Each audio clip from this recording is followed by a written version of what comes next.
May we have a moment of silent prayer and meditation.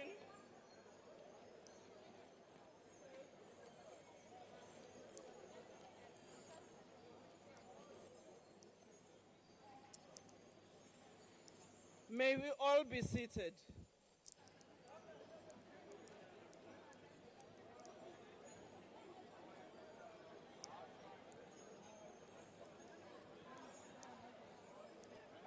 Honorable members,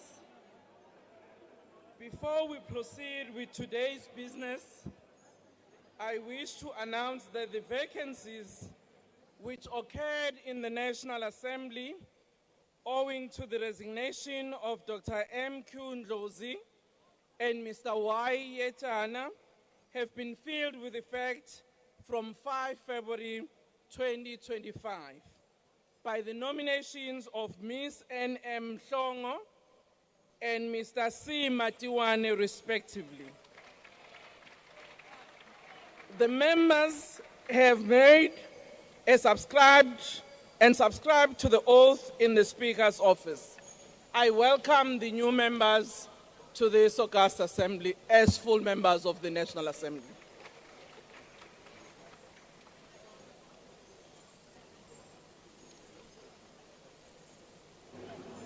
Honorable members, the debate on an urgent matter of the national public importance in terms of Rule 130.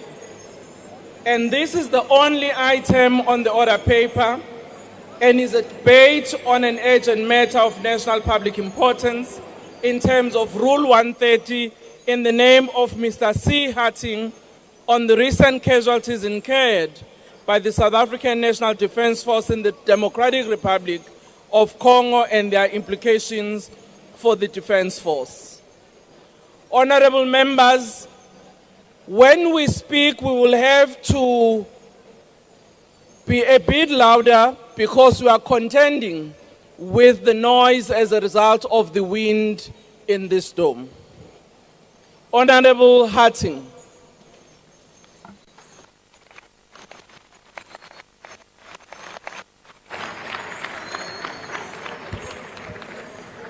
Thank you, Honourable Speaker, for granting this urgent debate. Let us honour our fallen. Our deepest condolences goes to the family and to the South African National Defence Force. We honour our soldiers who lost their lives, not just in the Eastern DRC, but also in the Samuel vehicle accident on Friday. We stand with our soldiers, the wounded, those who will carry lifelong scars, and those still in the fight. But let's be clear, our soldiers did not die in the DRC in the defense of the defenseless, as the President claimed. They were part of a not part of a well-planned peacekeeping mission. They were thrown into battle, ill-equipped, underfunded, and without critical support in one of the world's longest-running and most brutal conflicts. They fought alongside the DRC armed forces against the well-trained, well-equipped M23 rebels. Yet their own government sent them into war unprepared. The lack of accountability for these operational failures speak to wider issues of both governance and leadership. The President and the Minister must be held accountable for failing to prioritize the safety and effectiveness of our troops. Only on Tuesday, the Minister of Defence, in her staggering ignorance, said, "We are not going to war. We are not taking all our power. We only take what we need to protect ourselves." This was her excuse for the absence of close air support, our Rooivalk attack helicopters. She deliberately avoided the truth. Our air capability has collapsed due to years of neglect, mismanagement, budget cuts, and looting during the 9 wasted years of state capture. She also evaded and refused to answer serious questions in the Joint Standing Committee about what advice and warnings were given to her and the President when they considered this farce of a deployment. We have now seen the price of her failed leadership. For more than a decade, warnings about the SANDF's weaknesses have been ignored, and now we are paying the ultimate price. Our forces were deployed under SAMI DRC to support the DRC government to combat armed groups like M23. But let's be honest, the mission is a failure. SADC forces were overrun, surrounded and humiliated. The Malawian Defence Force has already withdrawn. Why? Because this mission was doomed from the beginning. There is no strategy, no coordination, no sustainable logistics. The SADC troops have been outmaneuvered and outgunned, their presence making no difference on the battlefield. Some SADC nations see this as a peacekeeping effort. Others rightfully believe it's all-out war. The lack of unity has led to chaos, weakness, and repeated failure. We now only have two choices: negotiate an orderly withdrawal before more lives are lost, or launch a major, well-coordinated military offensive to retake key areas. But let's be realistic. A successful offensive would require more troops and equipment, efficient logistics, air power, and strategic leadership, none of which SADC or the SANDF has demonstrated the ability to provide. That leaves only one option: follow Malawi's lead, repatriate our dead, negotiate safe passage for our wounded, our surviving troops, and our equipment. Get out. Then we must face the truth. The SANDF is broken.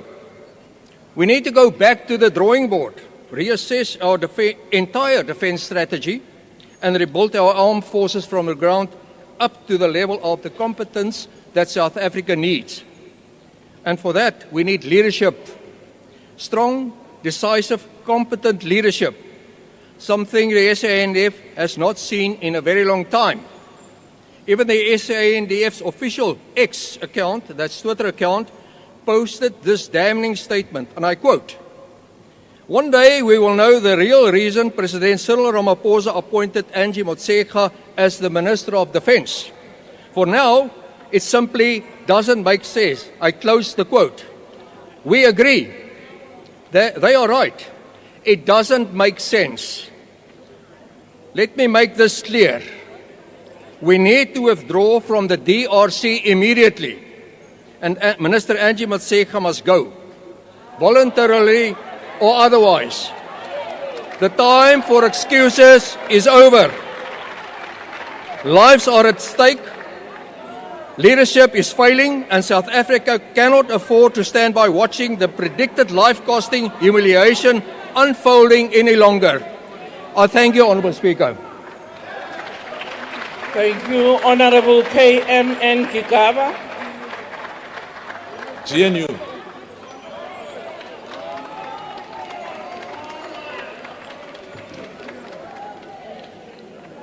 Honorable Speaker, honorable members, I stand before this august House with a profound sense of respect for the men and women of the South African National Defence Force who devote their lives to safeguarding our nation and promoting peace across the continent.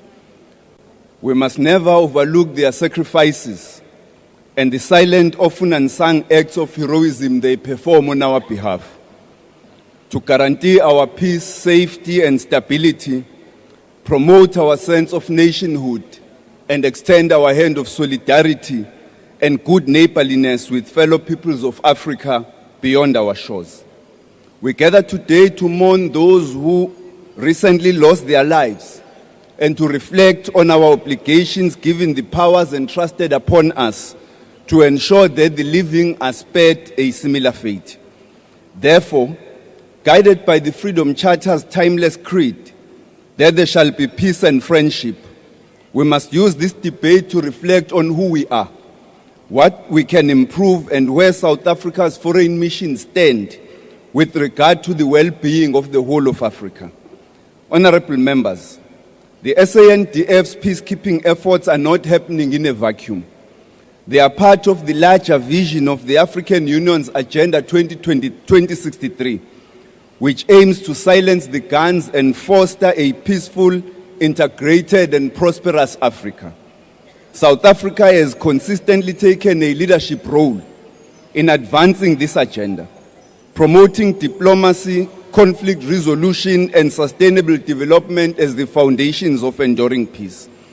Our peace and prosperity are inextricably linked to peace and prosperity for our neighbors. The challenges our continent faces demand collective action.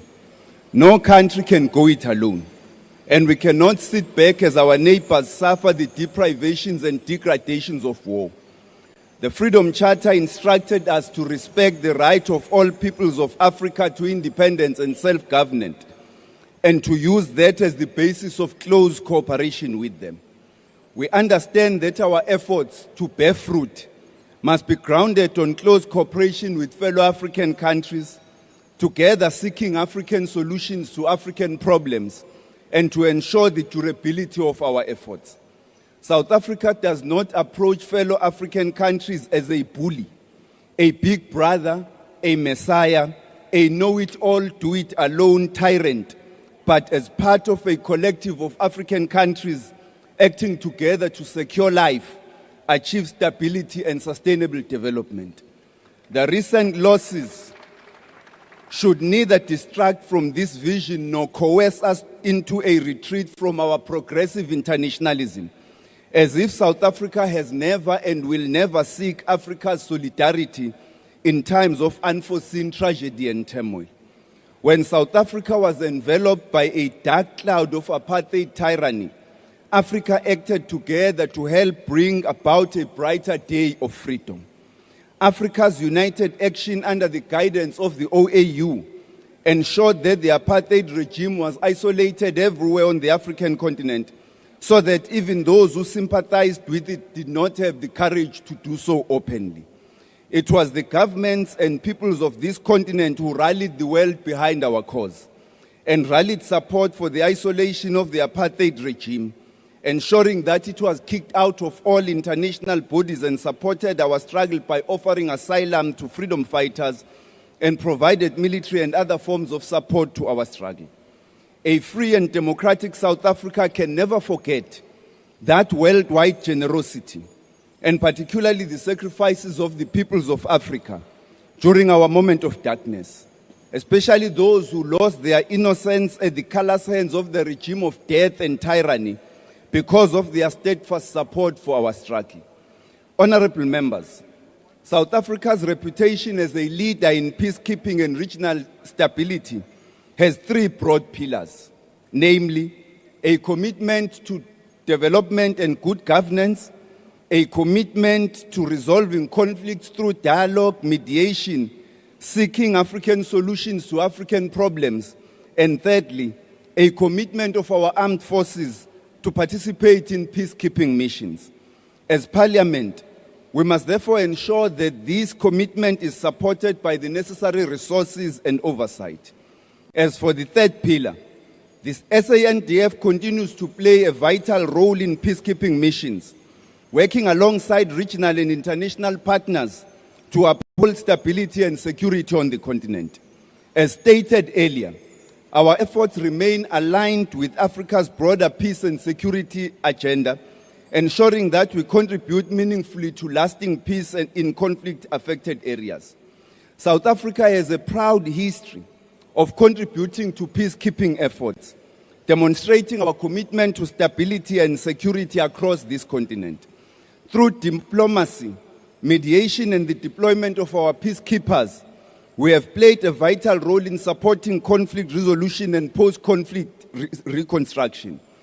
Our efforts continue to uphold the principles of African unity, ensuring that peace is built on dialogue, cooperation, and long-term development. Ultimately, sustainable peace cannot be imposed, but must be the outcome of multilateral efforts and dialogue. In addition, All our peacekeeping efforts are supported by post-conflict reconstruction and economic programs to stabilize vulnerable states, tackle the underlying causes of conflict, and foster the conditions for lasting peace. Honorable members, in today's digital age, the spread of misinformation and intentional distortions present a serious challenge, not just to our national security, but to the public's trust in our institutions. It is therefore crucial that the role of the SANDF in peacekeeping missions is communicated clearly and accurately to the public.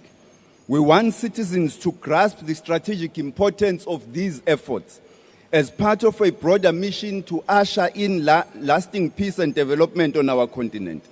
It is essential to strengthen public awareness initiatives that highlight strategic objectives of the foreign policy and the pivotal role of the SANDFs in advancing South Africa's interests on the continent.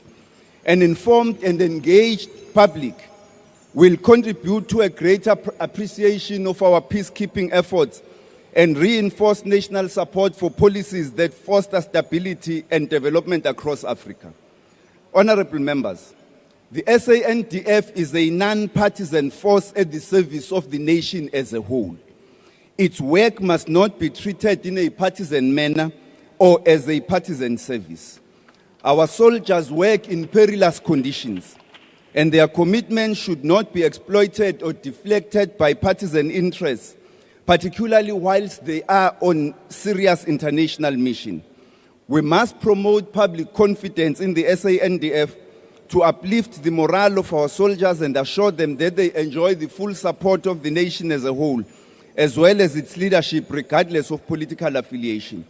We must demonstrate our commitment to transparency and accountability by providing constructive solutions to enhance the performance of our armed forces. We must ensure that our defense force remains robust, our soldiers are adequately trained and equipped, and our peacekeeping initiatives continue to promote African unity and stability. It is important in this regard that the presiding officers consider the request of the Joint Standing Committee on Defense to have a debate on a separate occasion on the general state of our armed forces.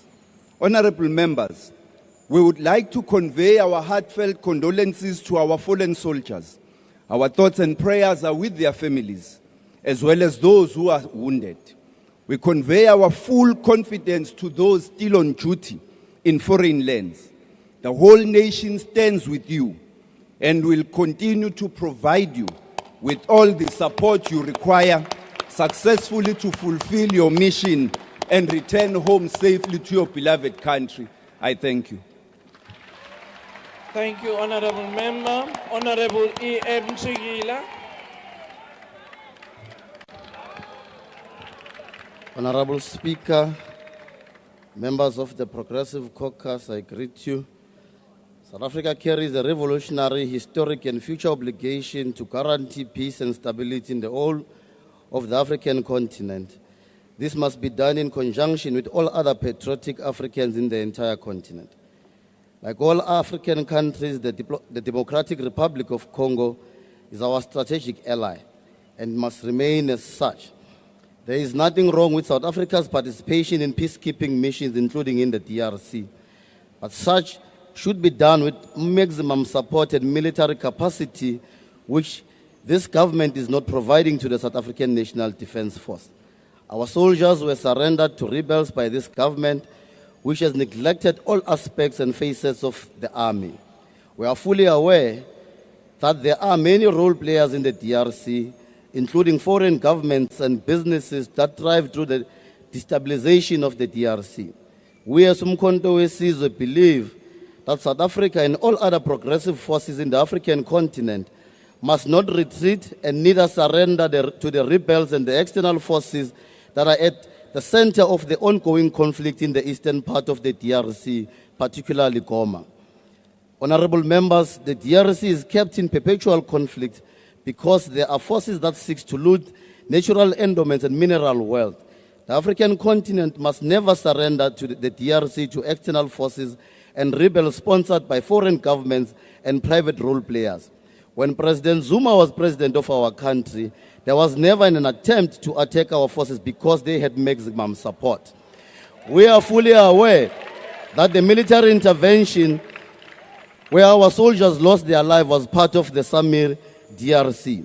South Africa's participation in any peacekeeping mission should however be strategically placed, well-funded and supported, whether as part of SADC or United Nations. We know from the reports of our soldiers on the ground that the South African National Defence Force, particularly its Air Force capacity is being systematically decapitated and weakened. Without a well-capacitated Air Force, we will not win the battle against rebels and will not be able to silence the guns in the continent. South Africa is supposed to have the strongest and the most organized Air Force in the entire African continent, which under the current political leadership would be used to back up our peacekeeping missions whenever they are deployed on the ground. The grounding of the South African Air Force, symbolized by the humiliation absence of a flying past at the recent presidential inauguration, is a glaring testament to how far the defunding of the South African National Defence Force has gone. Honorable members, the inability to fill aircraft for ceremonial duties is a symptom of a broader crisis. A military that can no longer fulfill its mandate to defend national interests and support peacekeeping operations effectively. Our forces are left vulnerable due to inadequate funding, outdated equipment, and poor logistical support. The lives of our soldiers are put at risk in hostile environments with insufficient protection, and now we are seeing the tragic consequences. The government must be held accountable for sending our troops into danger without necessary means to ensure their safety. Under President Zuma, South Africa played a key role in bringing peace and stability in the DRC, supporting military and diplomatic efforts to curb violence and foster democratic transitions. President Zuma's administration provided substantial support to peacekeeping missions and actively engaged in conflict resolution efforts. President Zuma played a leading role in supporting the peace, stability, political and economic progress of the DRC because he understood our progress and success as a people cannot be separated from the development of the entire African continent. Additionally, to military and peacekeeping deployments, President Zuma played a leading role in safeguarding the political stability of the DRC in order to realize socio-economic progress and prosperity. We as Umkhonto we stand here today to make the following demands, directives on what is to be done.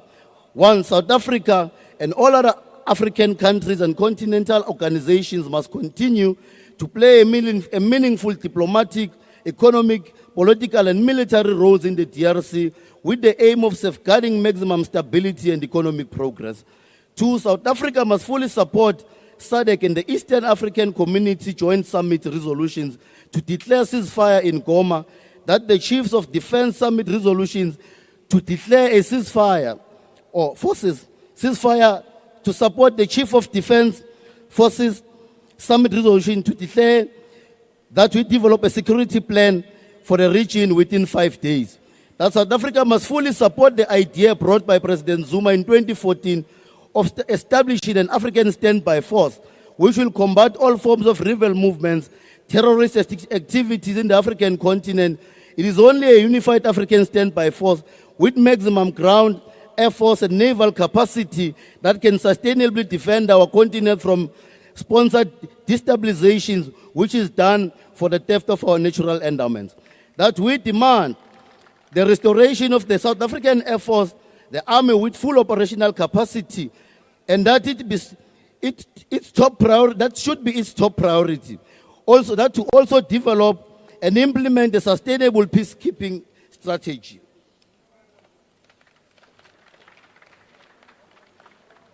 And number 5, the government must invest in local defense manufacturing to ensure that our armed forces have the necessary equipment and resources, reducing reliance on foreign suppliers and strengthening national security.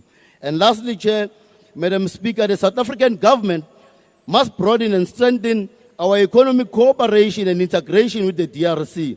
The immediate task in strengthening the economic cooperation should include strategies to complete the Inga hydroelectric project, which will be a turning point to the economic life of the DRC and the entire subcontinent. Failure to provide systematic support to the DRC will be surrendering the country and its natural resources to the rebels who are sponsored by external forces. The African continent must refuse to surrender national endowments and mineral wealth to the West, which continues to pillage our natural resources. Let us reinforce our capacity.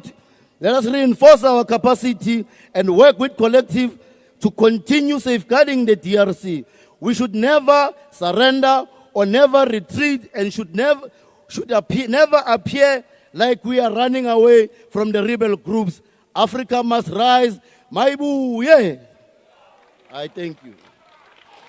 Thank you, Honorable Member. Honorable Labaskagne.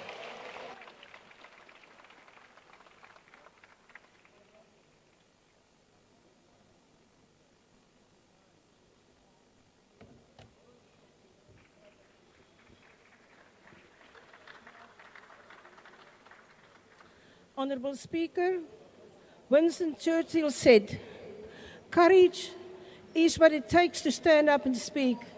Courage is also what it takes to sit down and listen. If there ever was a time to sit down and listen, it is now, Mr. President, Commander-in-Chief of the Defence Force. South Africans are burdened. They are suffering. The loved ones of 14 dead soldiers are mourning.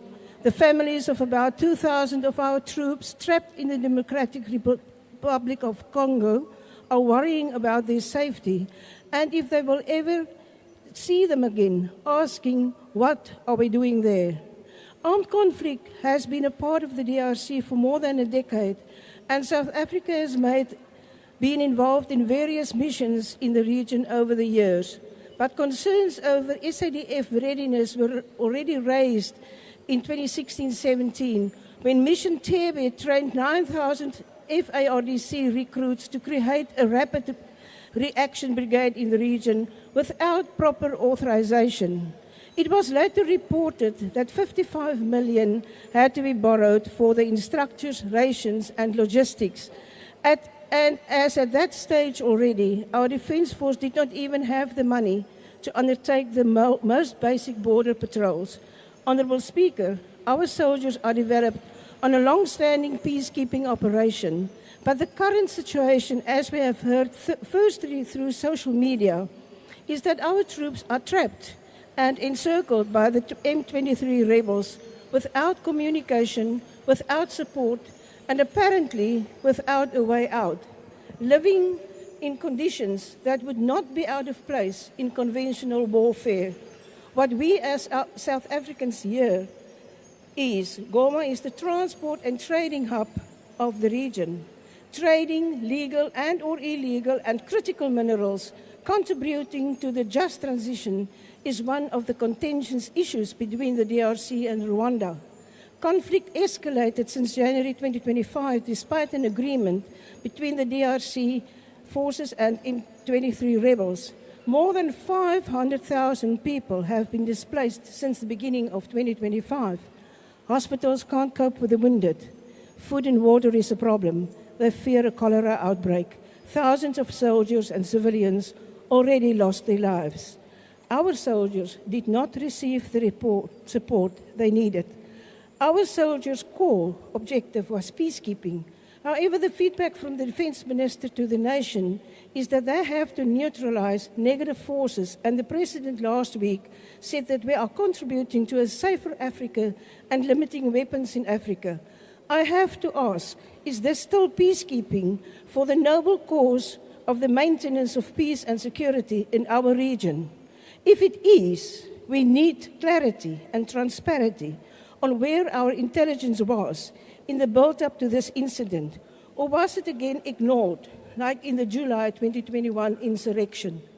On what do we spend the United Nations reimbursement of $1,000 per month per soldier to countries volunteering uniformed personnel to peacekeeping operations? Can the Minister of Defence somehow convince us that our soldiers' training equip them for the offensive peace enforcement they are doing under the guise of peacekeeping operation? Honourable Speaker, this is a moment in our history that will be recorded as our nation's failure to protect, support and shelter our own soldiers. It leaves us with the impression that our men and women in uniform are not one of our country's priorities. The defence budget has been under severe strain for more than a decade, resulting in a woeful lack of proper training and resources. The previous ANC governments failed to prioritise our defence force for years.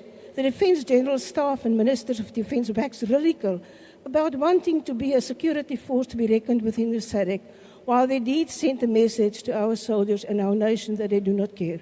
Honourable Speaker, Churchill also said, the price of greatness is the responsibility. So please, Mr. President, take up the responsibility and withdraw our soldiers immediately from the DRC. Ensure that the core functions of the Defence Force are funded. Make the lives of our soldiers matter and address the shortcomings of African peace-led operations through diplomatic solutions. That will demonstrate responsibility and care, the totality of greatness. I thank you. Thank you, Honourable Member. Honourable J. Malima.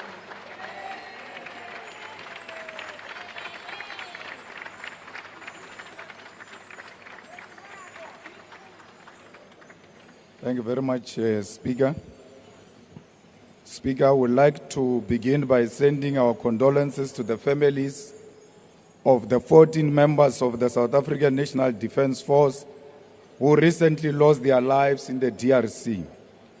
We cannot continue to refer to them through a number because they've got names. We salute Staff Sergeant William Edikola. We salute Staff Sergeant Mulatley Ishmael Mulatley.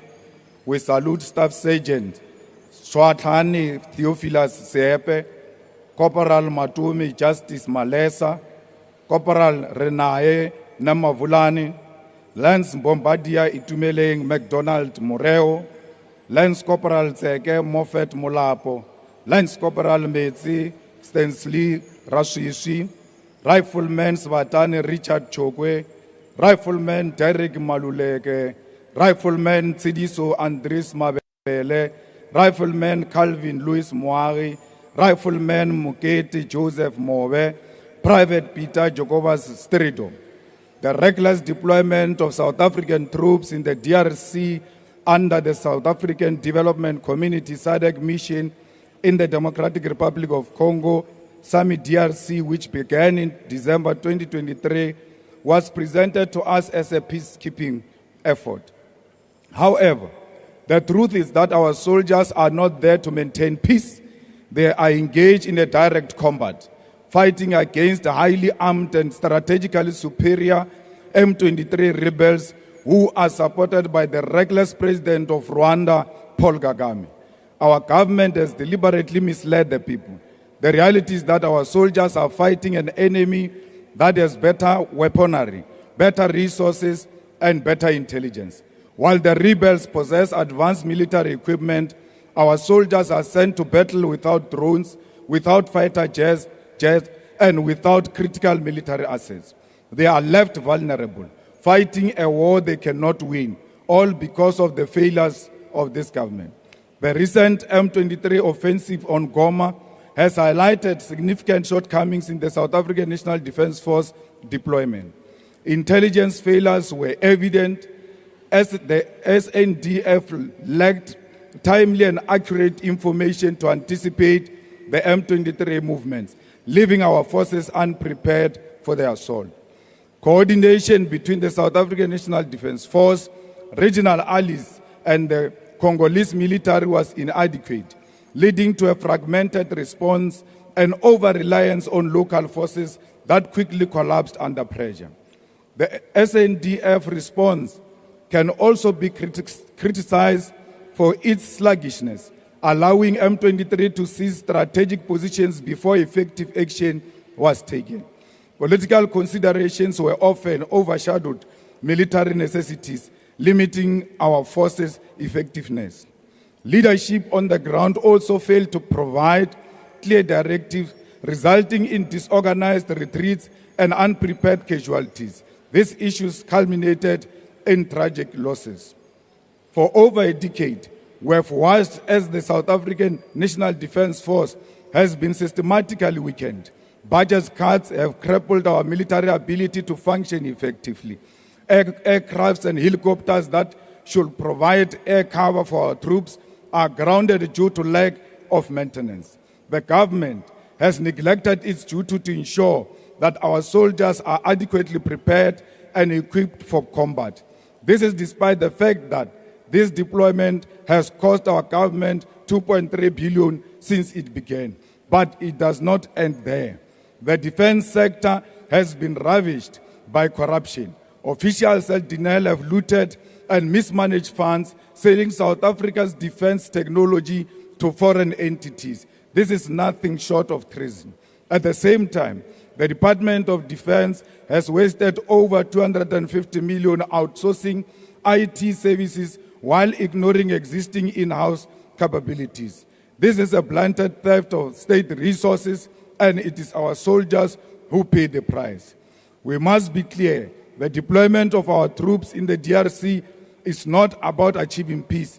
It is about sacrificing our soldiers for war that has no end in sight. This government continues to send them to die in foreign land, and when they do, their bodies are not even repatriated with the dignity they deserve. We are still waiting for the bodies, even after the Chief of Defense said the bodies will come the following day. The South African National Defence Force soldiers who passed away in the last few weeks have still not arrived home, with several delays being blamed, which is unacceptable. The families of these fallen soldiers are left waiting, grieving and struggling for answers. Our troops be brought home immediately. We cannot allow more lives to be lost in a senseless conflict while corrupt politicians continue to loot and mismanage our defense resources. Bring them back home now. This past weekend, South Africa participated in a joint SADC and East African Community Summit in Tanzania to discuss DRC crisis. We agree that there must be ceasefire, and we agree that the chiefs of the military must come together to create a clear passage of the ceasefire.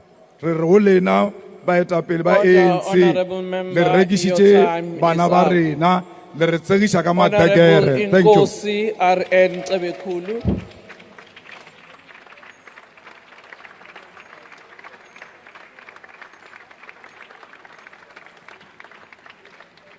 Honourable Speaker, thank you for the opportunity. The Inkatha Freedom Party is profoundly saddened by the tragic loss of 14 courageous soldiers in the Democratic Republic of Congo. We extend our deepest condolences to their families, loved ones, and the entire South African National Defence Force. The IFP recognizes the vital role the SANDF plays in safeguarding peace and stability, both within South Africa and across the region. We commend their unwavering dedication to protecting our continent and fostering peace in the DRC.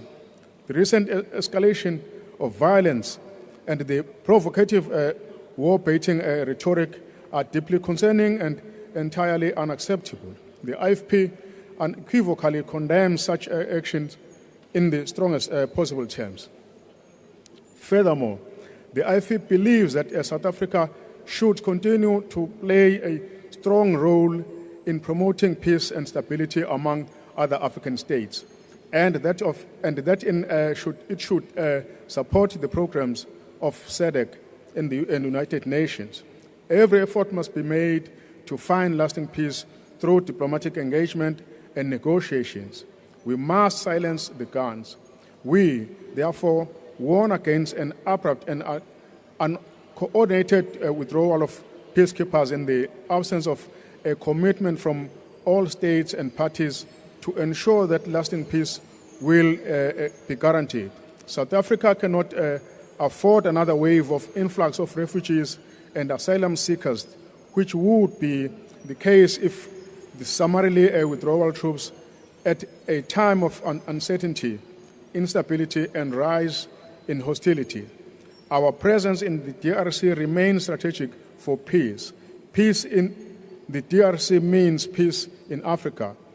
With regards to South Africa's contribution to the SADC peacekeeping mission, we need an honest assessment of the state of the SANDF.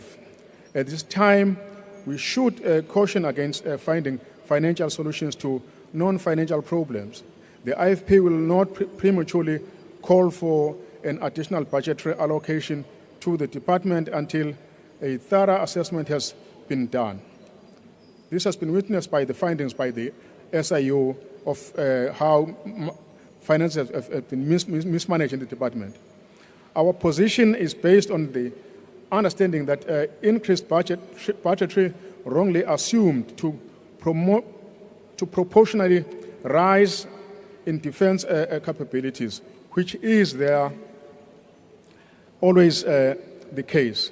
Despite the department's critical importance, some unpatriotic individuals shamelessly exploit and loot its budget. The IFP believes that it is time to devise a constructive plan. The road ahead requires bold leadership from all sectors of our society to ease the anxieties of peace-loving South Africans. Ngqongqoshe sithi ayibuye imizimba yabafowethu nodadewethu swelakele kuleli yazwe. Ababuye bezofihlwa ezento esemkhulu ngesizotha nenhlonipho. Amaqhawe namaqhawakazi abeyodala ukuthula noxolo kuleli yalizwe lase DRC ukuze abantu bakhona bekwazi ukuhlala ngokuthula njengoba kwenzeka lapha nakwamanye amazwe. Izwe lethu iSouth Africa iyingxenye yamazwe abumbene ukudala uzinzo kanye nokuthula ezwenikazi lethu iAfrika. Umlando usibikela ukuthi iSouth Africa ike yaya kuleli yalizwe yaletha ukuthula eDRC kwaba impumelelo. Siyaphinda sithi dudu kwizihlobo nabathandiweyo babafowethu abalimele besebenzela emsebenzini wesizwe belaphana eDRC. Sengathi kungashesha ukubuyiswa kwezidumbu zabo ukuze imindeni isheshe igcine izimfanelo zokubabeka imizimba yabo phansi ngokuthula nesizotha. Siyathokoza. Thank you very much, Honorable Kulu. Honorable Jim Mackenzie.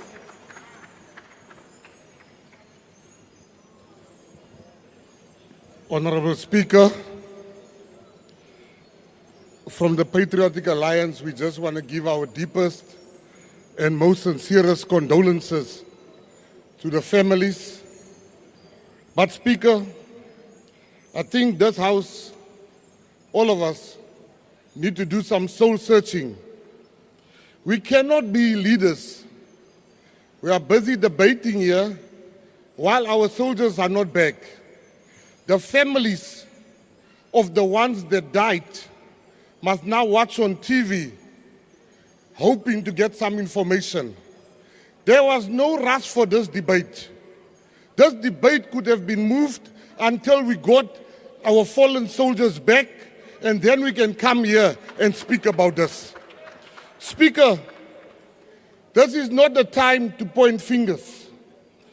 We have been humiliated. We have been humiliated. We have been humiliated. And we must teach people, when you kill a South African, there's consequences. We are sitting with the highest youth unemployment in the world. Let us use this opportunity and call for conscription, Honorable President, and bring our young people and train them. And while we train them, let us go and teach M23 a lesson. Let us go and kill those that killed our soldiers. I don't know, Speaker. These ones are talking a lot here. We need soldiers. You call yourself Commissar, you call yourself CIC, we need you there. There's people that we need you to go fight. We are tired here in Parliament of toy soldiers. We want, this is war. People are dying. You are calling yourself titles here. Go and fight. I will be one of the first to join the battalion to go and fight. Let us go and get our people, and you must follow me. Let's go and fight real fights, not these fake names of the army. I salute you. Thank you very much. Thank you, Honorable the Minister of Correctional Services. Honorable Groenewald. Geachte voorzitter, Die feit van die saak is, ons het natuurlik almal medelee met die Order, honorable members. Can we allow the member on the podium to be heard? Order.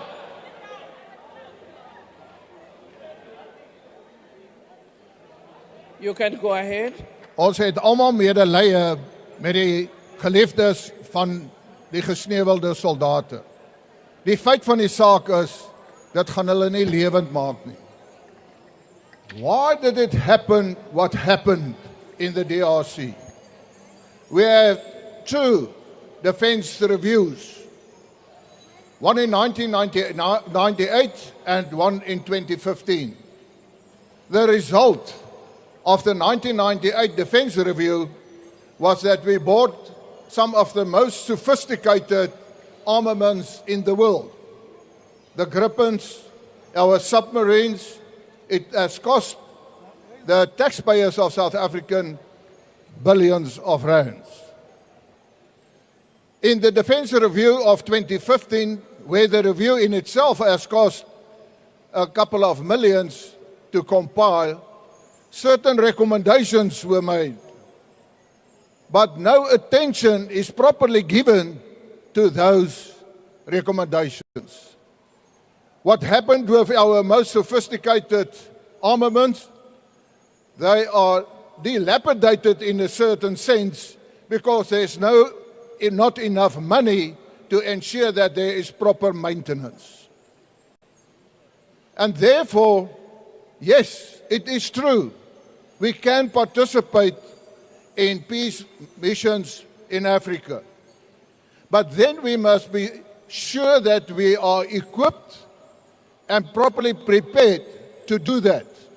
That our soldiers are well trained and that they have the necessary support.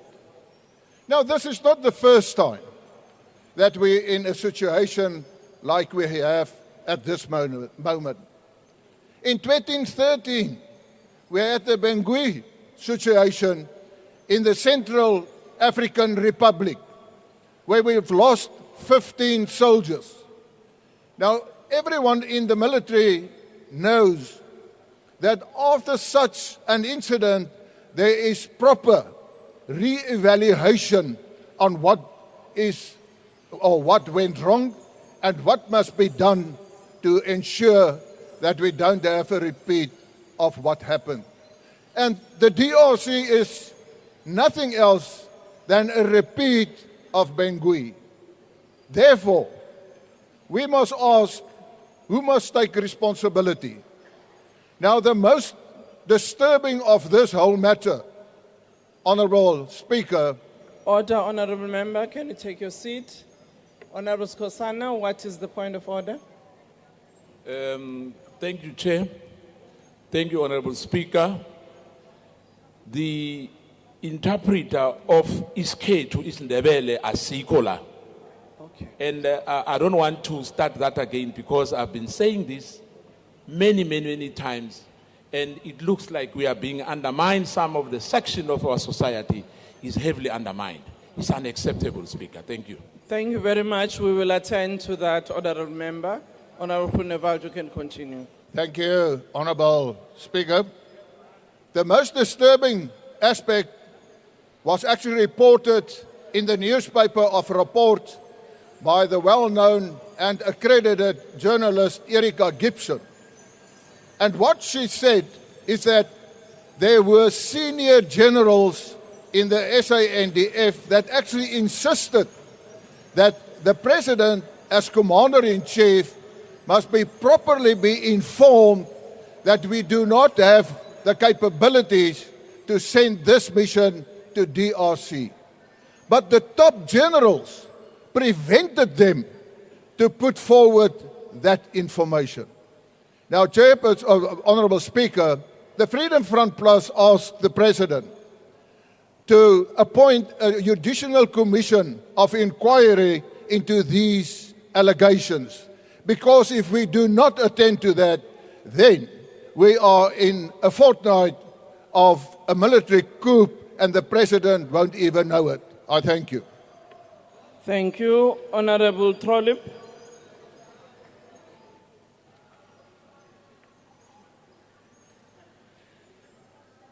Madam Speaker, none of us can feign surprise why we are debating the tragic loss of 14 of our soldiers' lives in the eastern DRC.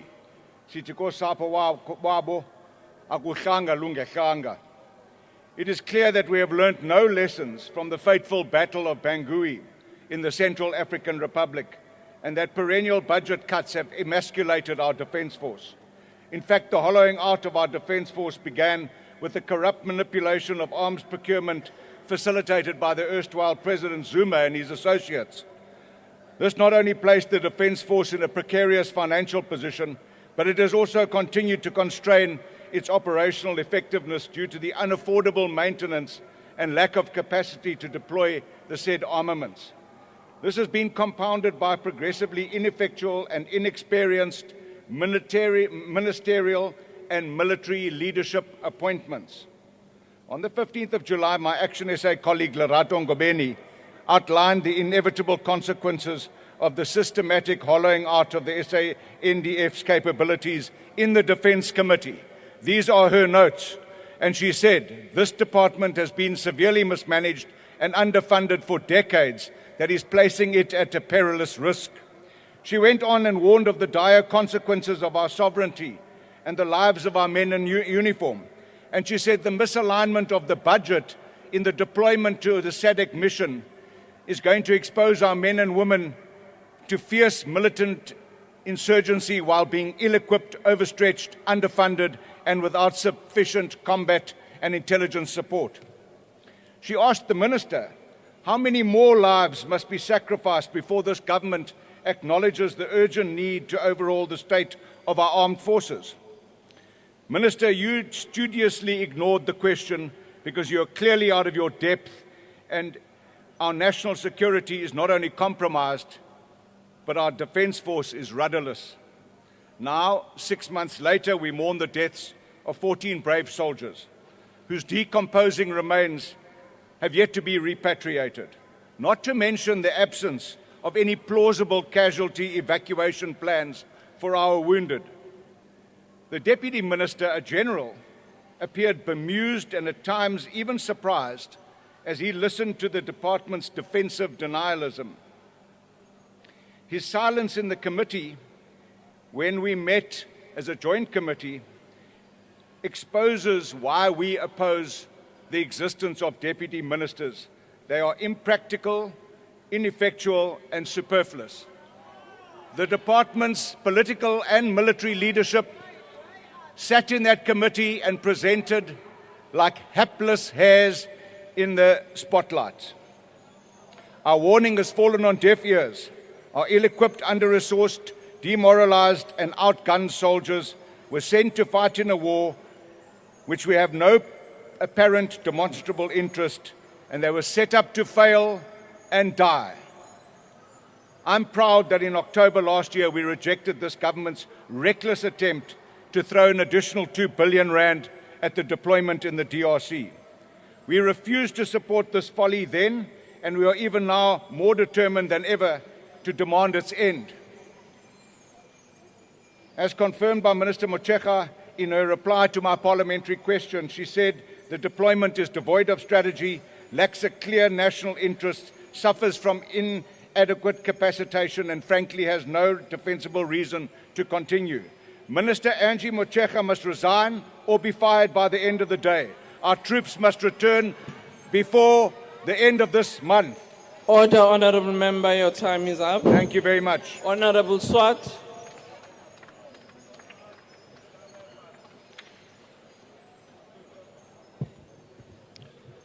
Speaker, the ACDP would also like to extend its deepest condolences to the families of the 14 brave soldiers who died in the DRC. During last year's defence budget vote, the ACDP warned that we must either ensure that our deployed troops are properly resourced or bring them home. Now, what does properly equipped means? It means air combat support, Roy Falk helicopters, proper medical facilities, logistical capabilities, radar defence systems, artillery, drones and heavy mortars. These were sadly lacking. Speaker, we all agree that the defence budget is insufficient, and therefore we need to also accept responsibility, because those parties that passed that defence budget must also accept responsibility. We cannot deploy our troops in this more offensive peace enforcement role. This was not peacekeeping. This was an offensive role to neutralize negative forces and armed groups without proper resources. Senior ranking officers warned against this deployment, citing significant operational risks.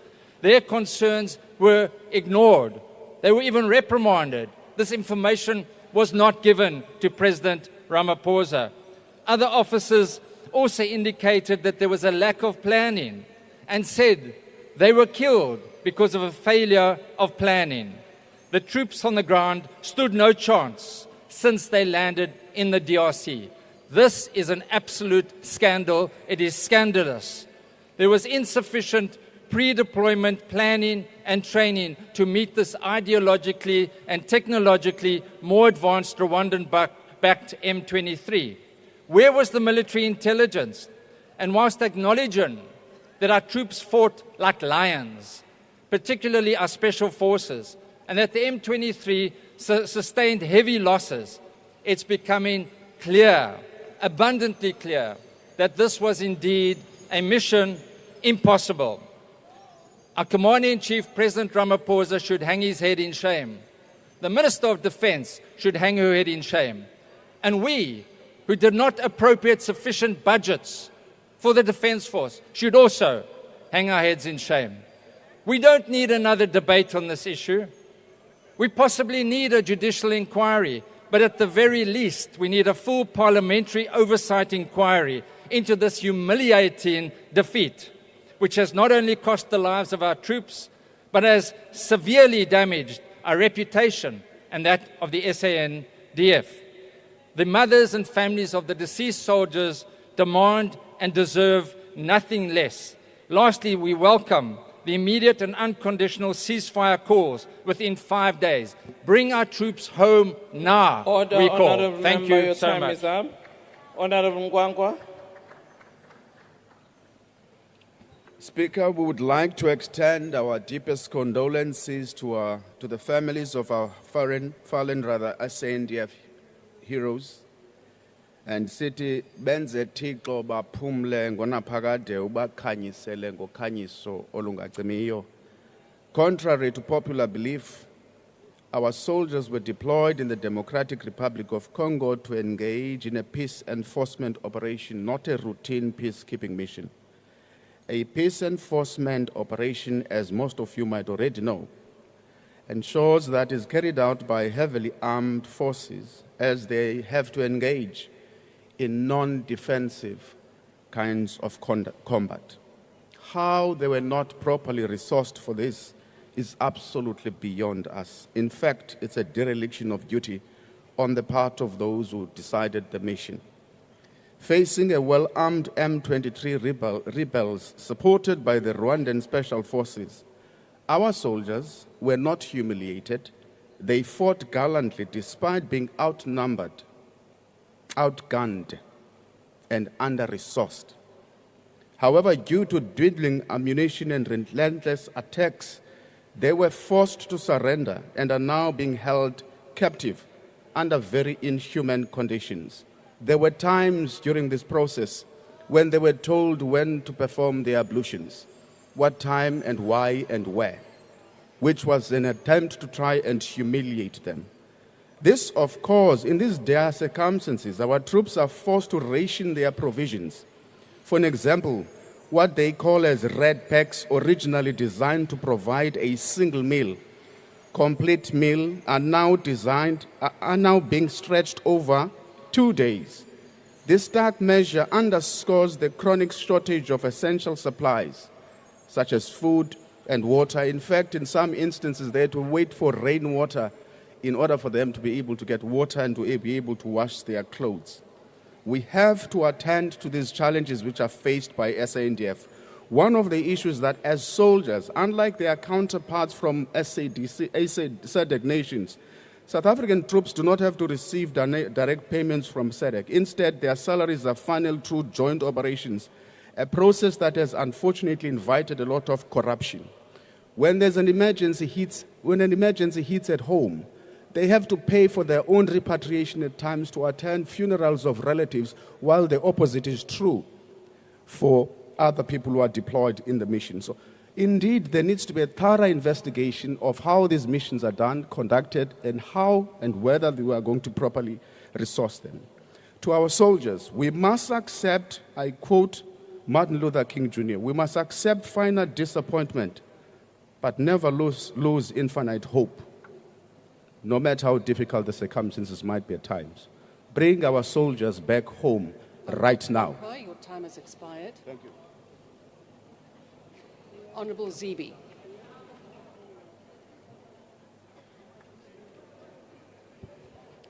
Thank you, Madam Deputy Speaker. We honour our fallen heroes, wish the wounded a speedy recovery, and send strength to their families and their colleagues who are still serving in the DRC. Honourable Deputy Speaker, a debate on the Defence Force was long overdue. For the last decade, successive parliaments have approved budget cuts that have put the lives of the members of the armed forces at risk. We cannot keep sending Defence Force personnel with knives to a gunfight. The words members of this House say, calling the dead sons and husbands to broken mothers and wives heroes, means zero if this parliament will this year vote for a budget that amounts to peanuts. Those brave soldiers should have had the benefit of close air support, which they have had before, but they had little to nothing this time. The latest Auditor General report explains why President Paul Kagame can give interviews with disrespect dripping out of his mouth for our country and our president. A country the size of a district municipality feels emboldened to poke his fingers in the eye of this nation. This is why the SANDF force has seen a decline in the number of hours their key assets have been productive, with aircraft flying a total of 712 hours for force employment. This is down from 12,000 in 2012-2013. This decline has taken place under each financial year since 2013, without exception. This amounts to criminal negligence. The decline in available capabilities has had an impact on training and development, with several aircrew losing their currencies. The decline is caused by the reduction in Armscor's dockyard capacity, as well as the inability of DNL to procure material for our troops. Madam Deputy Speaker, we have a senior officer corps that refused to submit to civilian oversight, have overseen a collapse in governance and strategic procurement, financial planning and leadership. Such an environment costs lives, such as we have seen. 3 things must happen. The first, we need a new strategic plan for the Defence Force, the Navy and the Air Force, including the hiring of younger personnel to strengthen our capabilities for the long term. Second, the Minister must table an enhanced budget for the armed forces, and this Parliament must reject it if it is inadequate. Third, the President must install Defence Force leadership that will run that institution properly and not get the sons and daughters of South African mothers killed. Anything less will dishonor the memories of the soldiers we send on such difficult missions. The time to act is now. Thank you. The Honourable Maimane.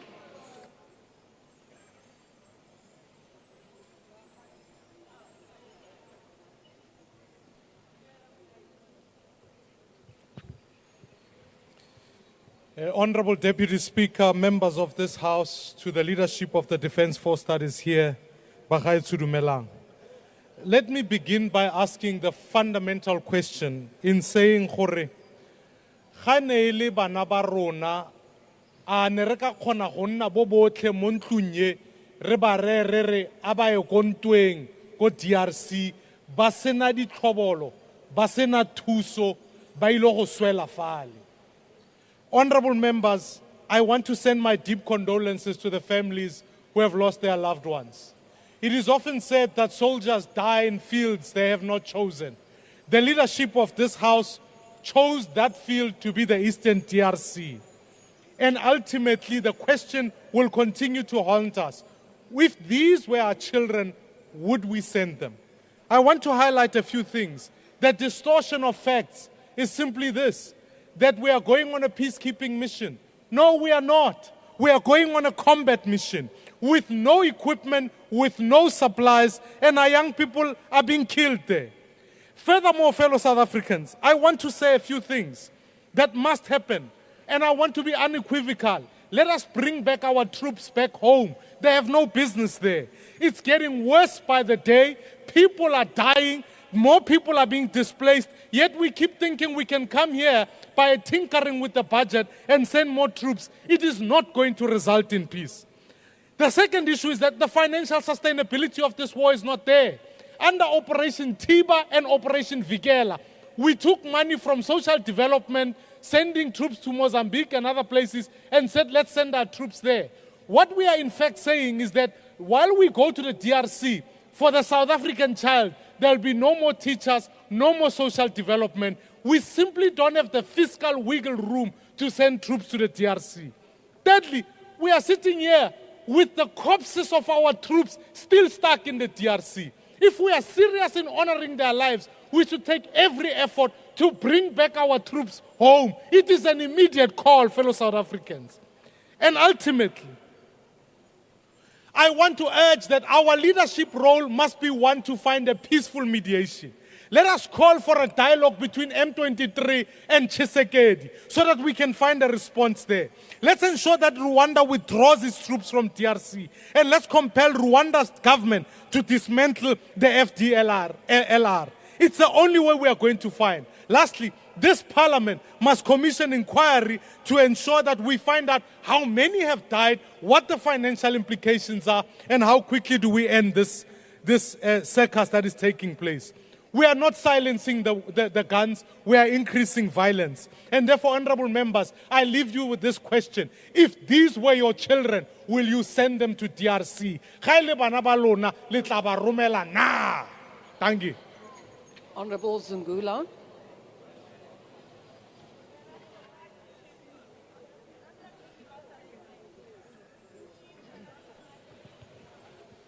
Thank you, Deputy Speaker. Firstly, we want to extend our condolences to the families of the soldiers who lost their lives in Goma.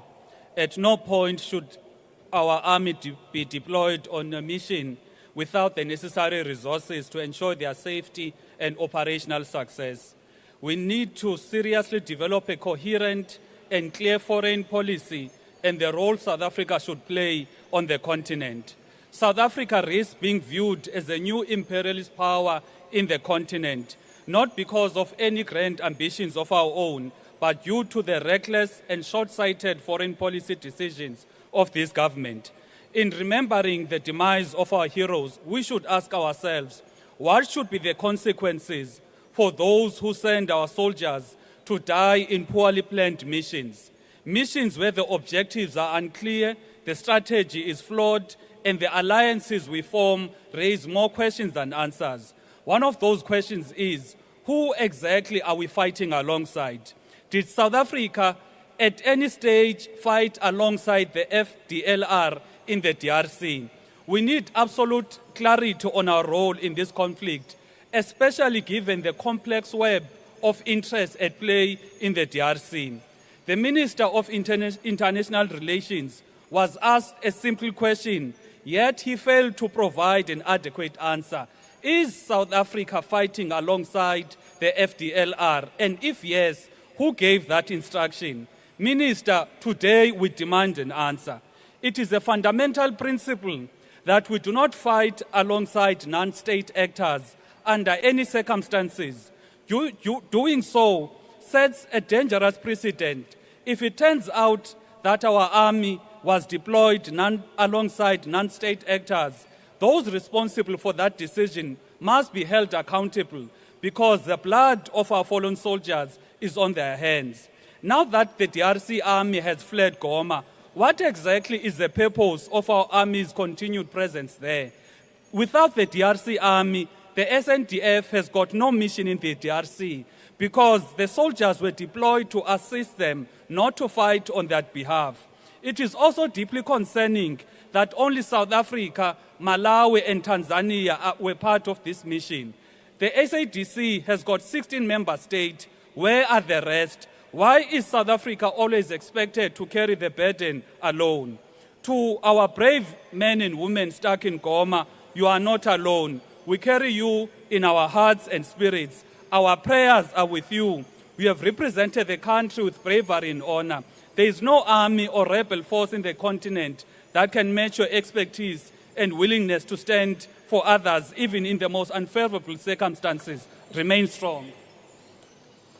The next speaker is the Honourable Shilembe.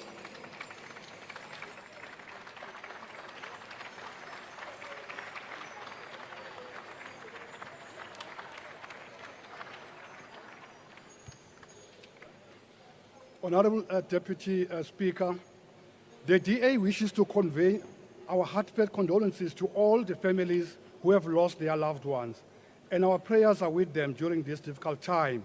May the soul of our heroes rest in peace. Honourable Speaker, let me make it clear at the outset, if the Department of Defence and military veterans was not being run into the ground, South Africa would not have lost 14 brave soldiers in the DRC. This was laid bare in the meeting of the Joint Standing Committee on Defence, which was held on the 4th of February 2025, where the Minister of Defence and Military Veterans, Honourable Angie Motshekga, and the Chief of Army, General Maphanya, failed to answer even the most basic of questions that were being asked by the members of the committee. They refused to tell us who advised that our armed forces were prepared for this mission, or indeed who told the President that our crippled SANDF was ready to fight a battle thousands of kilometers from their homes. It was a shameful display of arrogance, pride and ego, and total lack of care for our troops and their families. In terms of our Constitution, Chapter 11, Section 200, it is stipulated clearly that the primary object of the Defence Force is to defend and protect the Republic of South Africa, to safeguard its territorial integrity and its people in accordance with the Constitution and the principles of international law regulating the use of force. It is disturbing that the DoD in its current form cannot satisfy even that objective, and instead of sorting out the collapsing Defence Force, the department would rather deploy our soldiers to the fast deteriorating conflict environment in the DRC, ill-equipped, unprepared, and unsupported, then swallow their pride and admit their devastating failures. The grand-scale looting at Denel during the 9 lost years of state capture left this entity with no capacity to meet the demand of the SANDF and has crippled the capacity to supply the SANDF and security environment with strategic technology, capability products, service, and support. The question that we have to ask ourselves is how the President can make a commitment to the African Union and the United Nations and deploy our poorly armed soldiers to the DRC, ostensibly for peacekeeping purposes, fully knowing that the SANDF is not combat ready to deal with the M23 rebels backed by the Rwandan soldiers. The correct answer is that the Commander-in-Chief of the Armed Forces, Mr. Cyril Ramaphosa, either doesn't care or was ill-advised. It is the responsibility of the President and Minister of Defense to ensure that our soldiers are combat ready before they are deployed anywhere, especially in areas like the DRC, where the heavily armed M23 rebels have long been on the advance. The DA finds it bizarre that the President, the Minister of Defense, decided to continue with the deployment despite serious challenges in the Defense Force. South Africa does not have proper strategic airlift capabilities to ensure effective logistical lines between South Africa and Goma. South Africa does not have serviceable C-130 airlift aircraft in SANDF. We rely on outsourced private planes to transport equipment and personnel to the DRC. Our attack helicopters, Royfalk, which proved very valuable in 2013 when the SANDF and other forces repelled the M23 out of Goma. This time, there were no serviceable ROIFAC to be deployed. South Africa does not have drones and unmanned aerial vehicles, whereas the M23 rebels were manned with modern technology, including short-term distance drones, whereas we have a very limited capability in this regard. Long-distance unmanned aerial vehicles could have helped with intelligence gathering or even for specific airstrike. The Summit DRC force had a very small contingent of G5 artillery cannons. However, the offensive force such as Summit DRC should have had a larger artillery component, preferably including more G5 cannons and multiple rocket launches.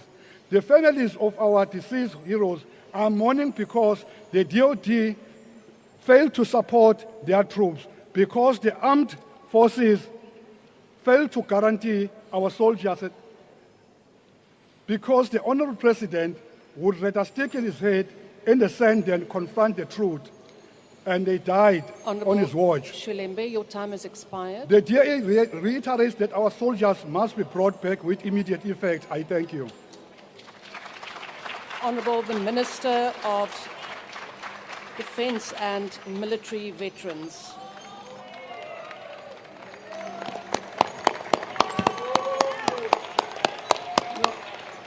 Thank you very much, Deputy Speaker. Let me acknowledge my colleagues, the ministers and deputy ministers, members of parliament, ladies and gentlemen. Chair, allow me to thank the Speaker for allowing us time and space to debate this very important and yet tragic matter, which has attracted a lot of public interest regarding our deployed soldiers in the Democratic Republic of Congo. Chair, let us remind ourselves why South African Defence Force is in the DRC, as there has been a lot of debate around this issue. To remind ourselves, and I think my colleague had said it, one of the pillars of the South African foreign policy position is to contribute to the creation of peace and stability on the continent and the world. Our country's foreign policy position was adopted by the democratic government since 1994. And in support of this policy position, South Africa has participated in a number of these missions, at least 23 of them. Some of them led by United Nations, AU, and SADC. We've been to Lesotho, to Burundi, Ivory Coast, Ethiopia, the Democratic Republic of Congo,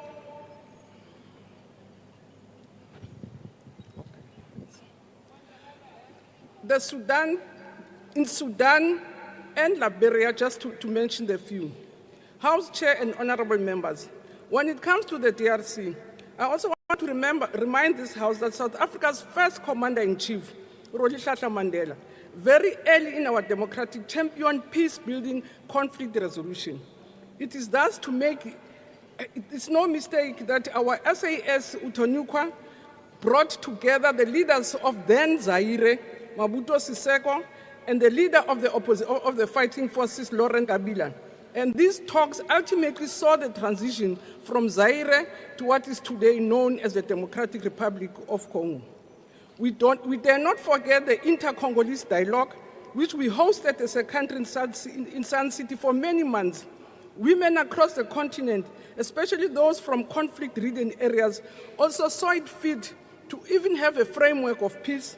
Hence, 2 weeks back, under Women in Dialogue, they were here also, and some of the women came from these conflict areas.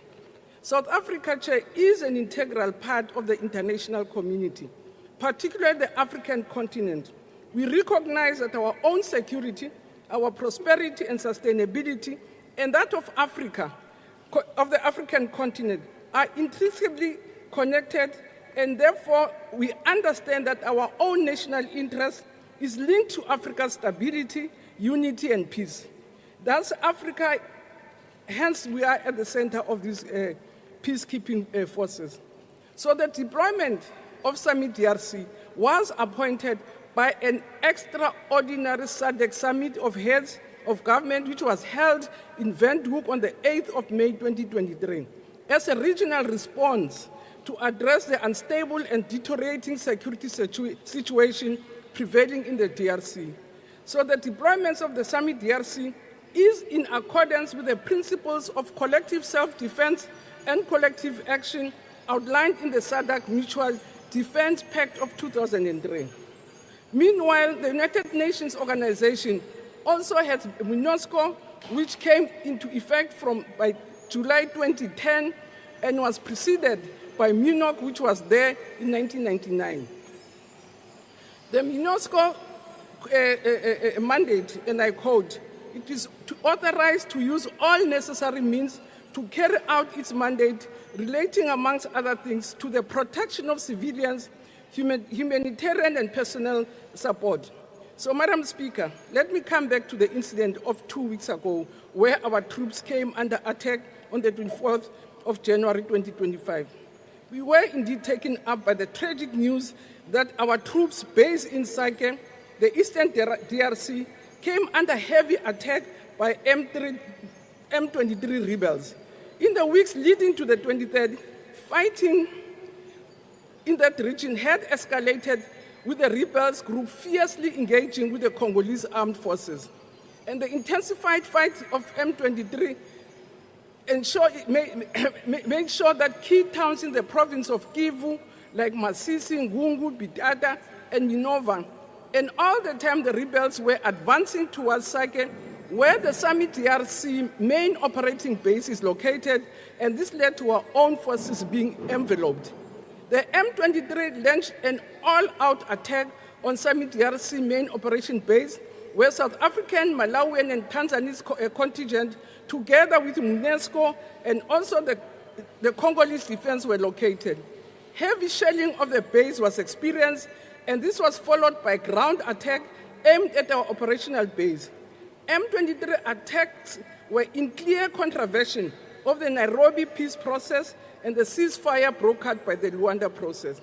Semi-DRC stood firm in defense of Sake for 3 days, with battling lasting up to 9 hours of continuous fighting without any pause. Semi-DRC managed to contain the situation to repel the attack. M23, with some of their elements, started withdrawing from the town and M23 suffered heavy casualties, as reported by United Nations, of ensuing period.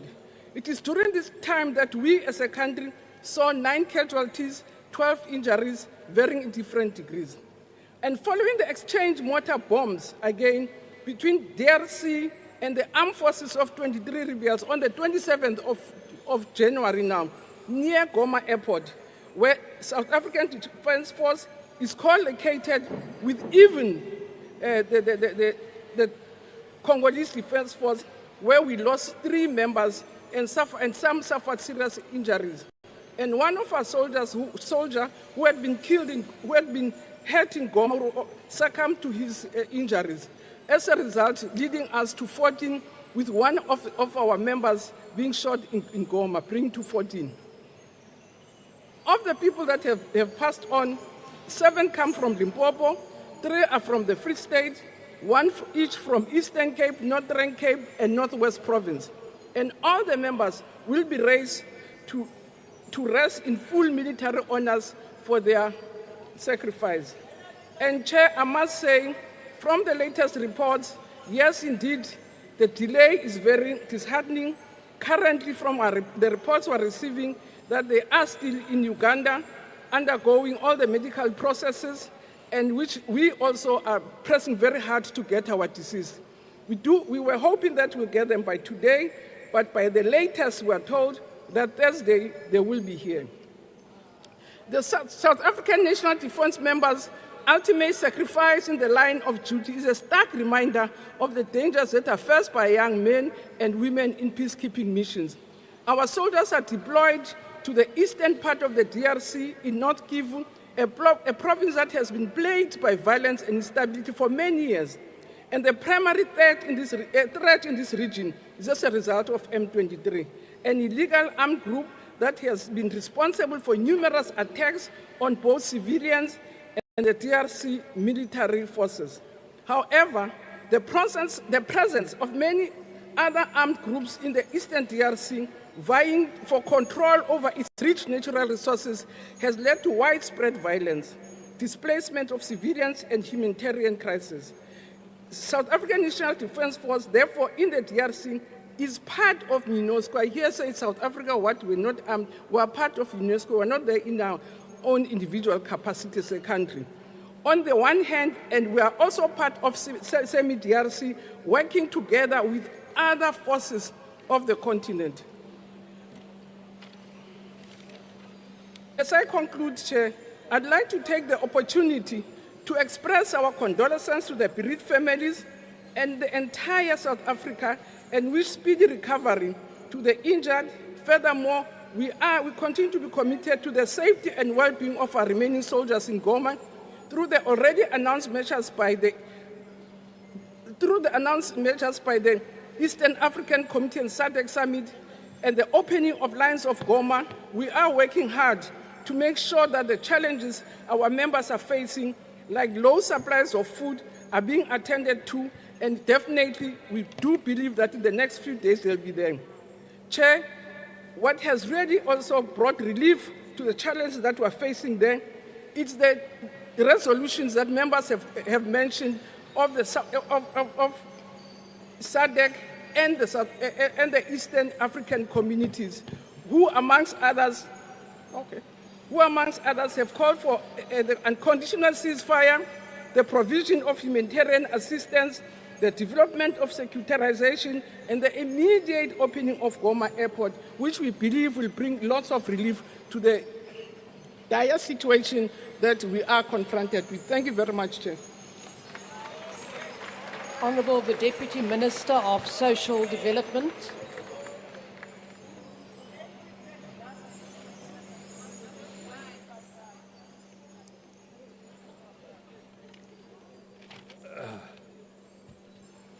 Deputy Speaker, our Defence Force is not as bad as many honourable members want to make it to sound. Our Defence Force is well equipped. Just try us. Our Minister of Defence can be relied on to keep the country safe. Try her. Her deputies are ready for war. Try them. We have the best generals in Africa. Try them. Deputy Speaker, there is no place for warmongers in the 7th Parliament. We don't want to rout M23 or anyone. We also don't retreat. There are many dimensions to this complicated conflict, and I want to focus on one dimension. South Africa is a signatory to the Convention on Genocide. Rwanda's genocide, where many Tutus were massacred, is only matched by the massacre of women and children of Gaza by the Israeli army. We commend the Commander-in-Chief for South Africa's commitment to the Genocide Convention by sending a peace mission to the DRC, where Tutus and Hutus have started a new front, and Hutus want to finish the job. But the head of the president of Rwanda, we must say, it doesn't seem as if his hands is clean. South Africa must stay until its mission ends. We must refresh our troops. Those who call for South Africa to get out of Rwanda are only trying to deflect our commitment to prevent genocide. South Africa is committed to silence the guns, but in the DRC we need a strong secretariat to get peace that is needed. It was Julius Nyeri, and I read his memos last night, who established a strong secretariat to get Uhuru all over Africa. This is what we need now, a well-funded secretariat to get peace in the DRC and the surrounding countries. I would like to thank President Ramaphosa for the lowering of the flags to lift our morale as we continue to be the champions to fight genocide. Thank you very much. The Honourable Minister of Land Reform and Rural Development.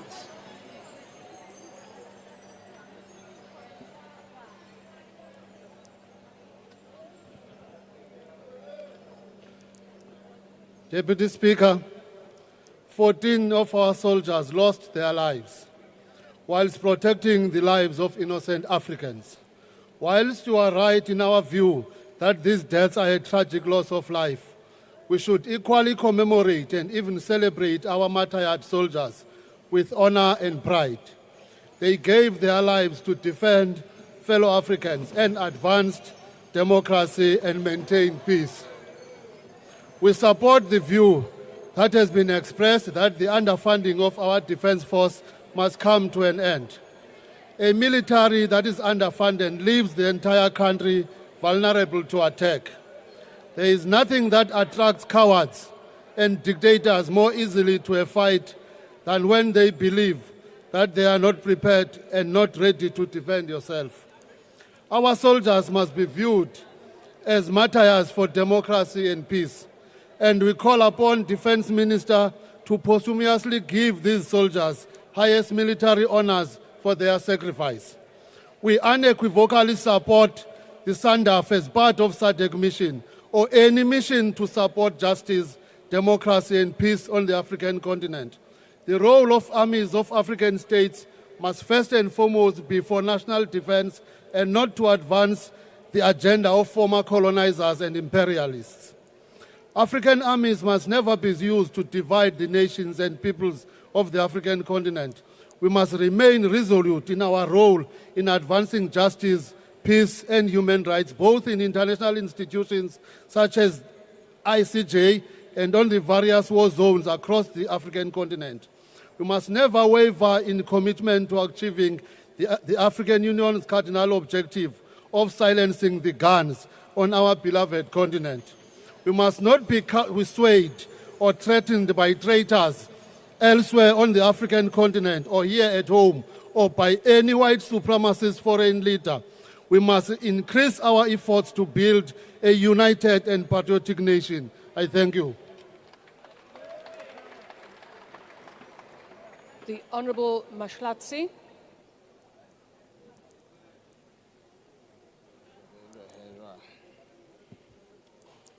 Thank you, Deputy Speaker. Kgotso Maafrika. Ke qale ka ho fitisa matshidiso ho bahale ba rona ho malapa a bona khothalang. We stand here today in mourning, in frustration and in outrage.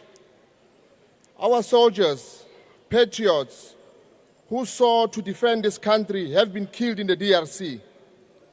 And yet we are not even sure that the number we've been given is accurate.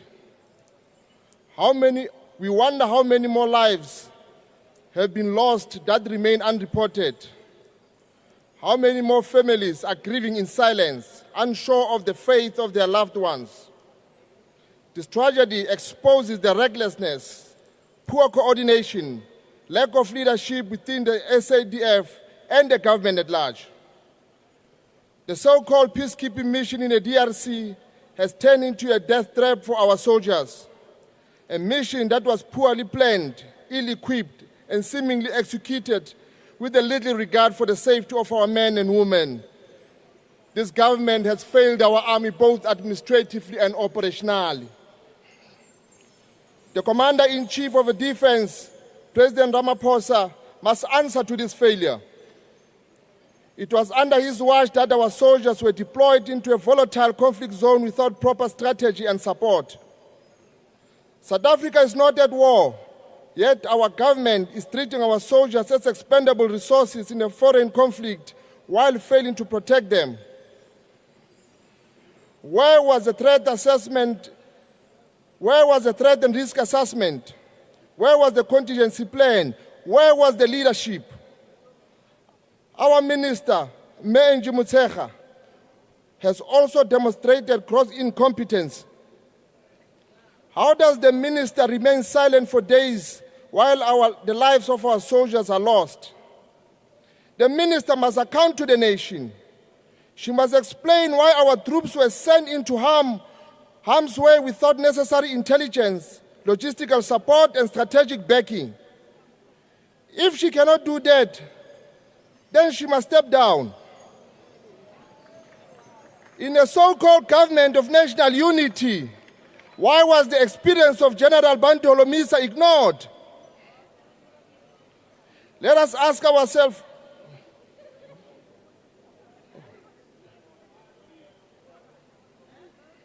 in the point of order, please go ahead and state in which point you are raising.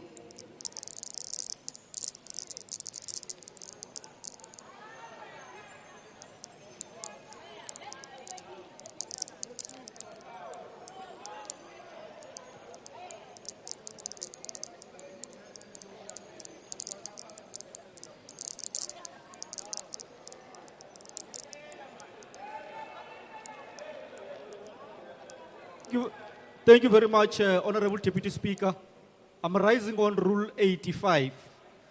The Honorable Member says the Minister has demonstrated grossly incompetence. So he is making personal reflections on the dignity of the Minister. Can you please rule on that, Deputy Speaker? Thank you very much. Thank you, Honourable Member. Honourable Member, before you proceed, Rule 85 refers to reflections upon members, the President and ministers of deputy ministers who are not members of the Assembly. I will refer this for a ruling. Honourable Member at the podium, please proceed. Kani Mambo.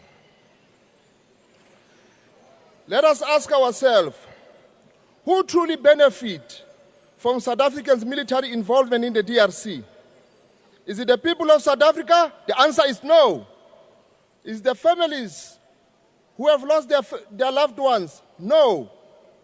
The reality is that the mission serves the interest of the political elite and the global power who want to maintain the grip on African resources. Our government, instead of prioritizing the needs of our citizens who suffer from hunger, landless, crime, unemployment, and failing infrastructure, have chosen to sacrifice South African lives for the agenda of the imperialist. As the UAT, we demand immediate accountability. Okay. Kanimambo. The Honourable Minister of Tourism.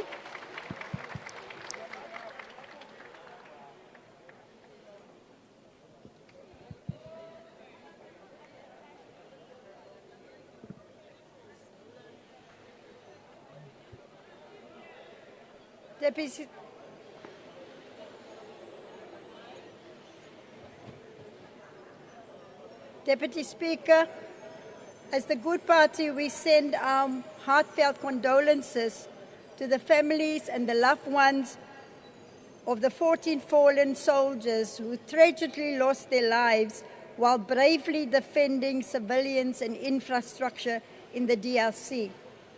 We thank the fallen soldiers and their fellow compatriots for their bravery and role they are playing in silencing the guns in Africa, the African Union's initiative to end violence in our continent. As we learned in South Africa, through the negotiating process that ended apartheid, it is only through proactive mediation that complex and protected violence can be ended. We call on the AU and the United Nations to continue to pressure all parties to go back to the negotiating table so that the Luanda peace process may result in lasting peace in the DRC. It is important to note that the SANDF forces have been in the region for many years. First as part of MONUSCO mission and now through the SAMIDRC mission. And I think it's too long.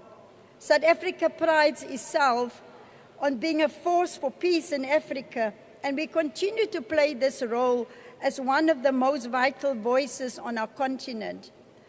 We echo the calls by the extraordinary SADC summit to engage all the state and non-state sectors and actors involved in the conflict to embark on a ceasefire process, protecting innocent lives and allowing much-needed access to humanitarian aid. This must be followed by the dialogue that is needed to restore peace and allow one of Africa's most conflict-ridden regions a chance to prosper. In order to truly bring a long-lasting peace into the continent, we need to refer back to the AU Master Roadmap of practical steps to silencing the guns. Finally, we need to address the root causes and conflict, including economic and social disparities in the continent, to silence the guns. I thank you, Deputy Speaker. The Honourable Sokanyile.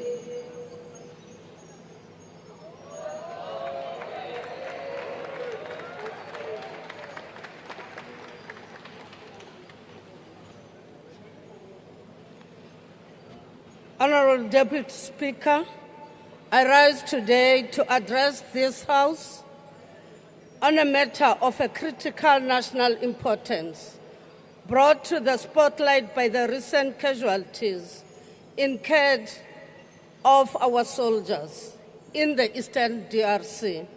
My condition is that as we mourn the tragic loss of our brave soldiers, we must also extend our deepest condolences to their families and their loved ones, while acknowledging a week of mourning declared by our President, Ntate President Cyril Ramaphosa, who has called for the flags to be flown at half-mast in their honor. During this solemn period, we reflect on how we can continue to uphold their legacy of peace and sacrifice. All members, the men and women who lost their lives, made the ultimate sacrifice for the greater good of humanity. All members, it is important to understand the context of our peacekeeping mission in Africa and to see recent events as part of our long tradition of upholding democratic values internally and amongst our neighbors. Our foreign policy is rooted in the principles of multilateralism, peace, and friendship. We are guided by the constitutional values of our obligations to the AU and the Southern African Development Community, that is SADC, and the United Nations. South Africa has constantly demonstrated its commitment to a better Africa and a better world, recognizing that peace and security are essential to sustainable development and development and economic prosperity. Allow me, honourable members, to remind you of aspects of our peacekeeping mission.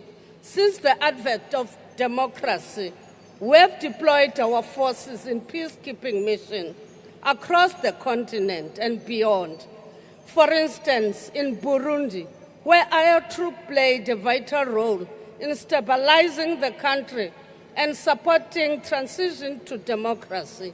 In Sudan's Darfur region, again, we contributed significantly to the AU United Nations hybrid operation known as UNAMID. Our involvement in the Central African Republic, despite its challenges, also demonstrated our willingness to protect civilians and uphold regional security. Through peacekeeping efforts, we uphold our international responsibilities and reaffirm our dedication to conflict resolution. Our engagement in peacekeeping mission are evidence of our belief that diplomacy and stability go hand in hand. We remain committed in AU silencing the gun initiative. and will continue to play an active role in ensuring a peaceful commitment. Honourable members, our peacekeeping mission have strategic importance. We know that our own peace and prosperity depend upon the peace and prosperity of our neighbors. There can be no peace for us if there is no peace in areas surrounding us. Therefore, the deployment in the Eastern DRC under both SADC mission and Eastern DRC, known as semi-DRC, and the United Nations, known as MONUSCO, are designated to support regional stability, protect civilians, and bolster governance and structures in conflict-ridden areas.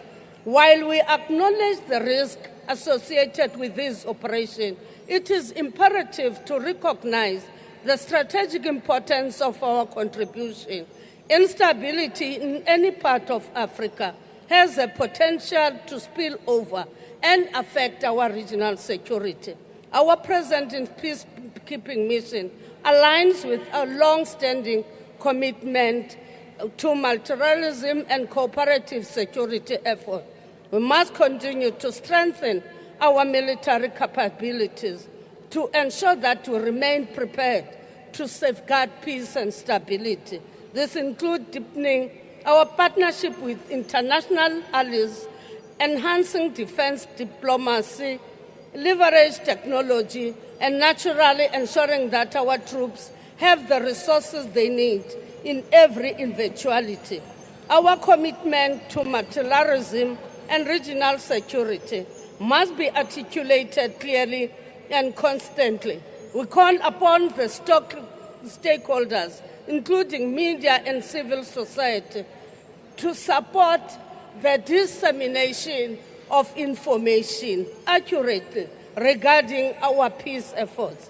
Our efforts are not driven by hostilities, but by commitment to promoting stability and peace and ensuring that we contribute to the security and well-being of the region and beyond. Honourable members, the sacrifice of our soldiers continues the legacy of those who fought for our freedom.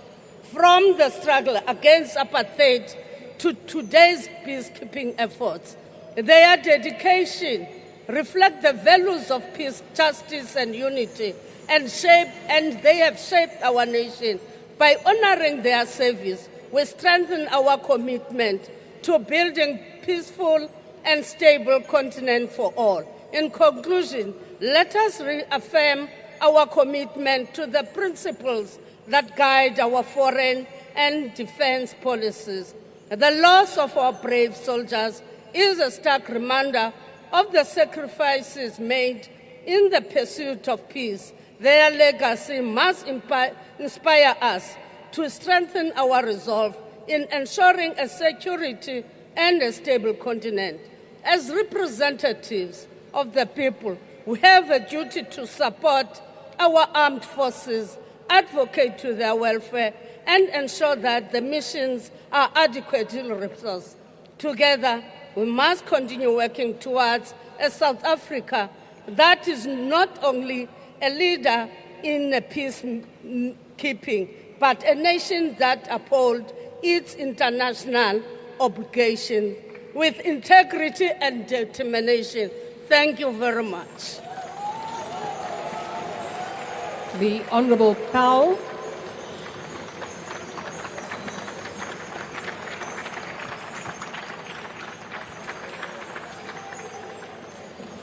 Madam Deputy Speaker, let me begin by extending my deepest condolences to the families of our brave soldiers who have lost their lives in this terrible war. Honourable members, the situation in the Eastern DRC is dire.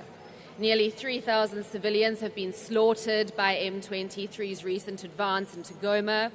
500,000 people have been displaced, adding to the 2 million already fled. Just last week, 150 female inmates were raped and burned to death in the Goma jailbreak. In total, this conflict has claimed an estimated 5 million lives after the last 3 decades. The truth is, that South Africa is in no position to take on the role of a peacemaker or a mediator. Neither is the SADC, which, like ANC government leaders, has repeatedly failed to uphold even basic democratic principles, rubber stamping rigged elections in Zimbabwe and Mozambique, and most likely the DRC itself. This is aside from the multi-cycle budget cuts that have hollowed out our defence force, rendering our troops immobilized. Our base in the DRC struggles with critical shortages of medicine, food and ammunition. Roval helicopters are unavailable. All but one of our 26 Griffins sit idle. This abomination cannot continue. Make no mistake, this conflict is about politics and money. M23's advances are not ideological. They are designed to consolidate control over critical mineral resources and supply lines to Rwanda. The United Nations reported in December that the M23 generated $800,000 in taxes on mineral trades each month. These armed militia are now able to tax the 40 tons of goods that move through Minova Bay daily. Despite the tragedy unfolding, it was a grave miscalculation for our government to have involved South Africa in this intractable conflict. President Ramaphosa has claimed that as a country, we have a duty to support the nations that helped secure our liberation. This is a ruse. South Africa's soldiers have been sent to die in a war that is not ours in order to safeguard the financial interests of the ANC and their benefactors. SANDF's deployment to the DRC is perhaps tied to the commercial and mining interests of the very men who, working with ex-President David Mabuza, helped to secure the Honourable Cyril Ramaphosa's ascension to the ANC presidency in 2017. Executive chairperson of the Guma Group and founder of Gajima, Robert Gumedi's ties to the ANC are no secret, having provided millions in election funding. Guma has acquired a number of prospecting rights for oil and gas in the Great Lakes region, whilst their mining concessions in the DRC are public knowledge. Gumedi's company interests specifically target mineral resources in the North Kivu province.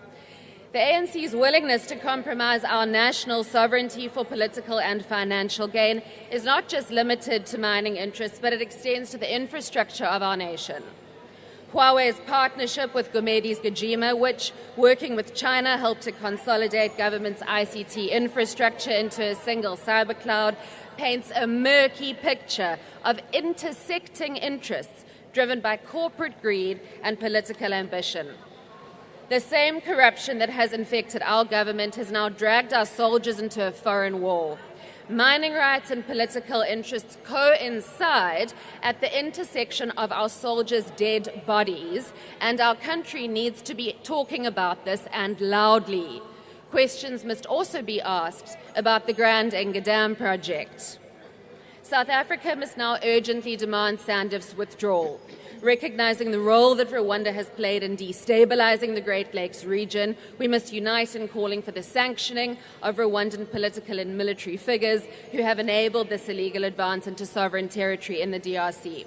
This House must join in international calls for an embargo on illegally mined minerals that are exported from the region. We must demand the full implementation of the Luanda-Nairobi peace process mediated by credible political leaders whose political campaigns are not funded by mining magnates with direct financial interests in the region.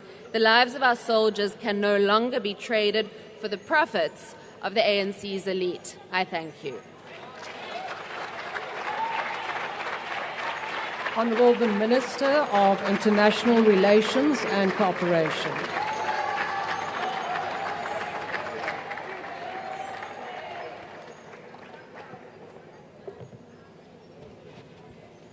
Honourable members, I stand shoulder to shoulder with my esteemed parliamentary colleagues, united in our tribute to the fallen heroes of our National Defence Force members, the Malawi Defence Force members, the Tanzanian Defence Force members, and the Uruguay Defence Force, under the UNESCO and the SAMI DRC. It is not just a tragedy for our country. It is a tragedy that has befallen UNESCO. It is a tragedy that has also befallen the Summit DRC. It is an international tragedy. The budget and resources for the mission doesn't only come from the South African National Defence Force. It comes from SADC through the Summit DRC and also through the UN Security Council. The argument that the mission is not well-funded or is underfunded, therefore, is devoid of the truth. Because the budget comes from the UN, Summit DRC, and indeed we also contribute. So it is therefore unfounded that we have sent our troops without a clearly defined budget. Because in instances of these kind of missions, it's not the responsibility of a single country. Hence, we had Malawi, we had Uruguay, we had Tanzania, and other countries participating in UNESCO that are funded through the UNESCO process.